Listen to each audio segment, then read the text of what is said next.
একের পর এক জঙ্গি ধরা পড়ছে, তাদের আধার কার্ড, ভোটার কার্ড, কোনো কিছুর অভাব নেই। হয়তো আমি নাগরিক হিসেবে যে কটা কার্ড দেখাতে পারবো তার থেকে হয়তো 2-4টে কার্ড বেশি সে দেখিয়ে দেবে। এই হচ্ছে আমাদের সরকারের মহিমা। তারা আমাদের সরকারের দলকে, সরকারি দলকে ব্যবহার করে পশ্চিমবঙ্গের ডেমোগ্রাফিকে চেঞ্জ করার চেষ্টা করছে। পশ্চিমবঙ্গের মধ্য দিয়ে গোটা ভারতবর্ষের ডেমোগ্রাফিকে চেঞ্জ করার চেষ্টা করছে, পরিবর্তন করার চেষ্টা করছে। উদ্দেশ্য কি? উদ্দেশ্য তো খুব সহজেই সামনে আমাদের বিলাল আকিব সাহেব বলে দিয়েছেন যে তারা 33%, সেখান থেকে 51% হতে হবে।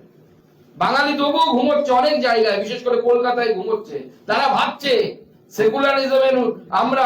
সেকুলারিজমের আন্ডা খাবো আর আরামসে ঘুমোবো নিস্তব্ধে। বাংলাদেশে যে পরিস্থিতি তৈরি হয়েছে, সেই পরিস্থিতি যেদিন আপনার দরজায় কড়া নাড়বে, সেদিন আপনি যদি বলেন যে আপনি সেকুলার, সেদিনও আপনার কল্লা যাবে। সেই দিন আসে, সেই দিনের জন্য প্রস্তুত হন, যদি এখন সচেতন না হয়ে।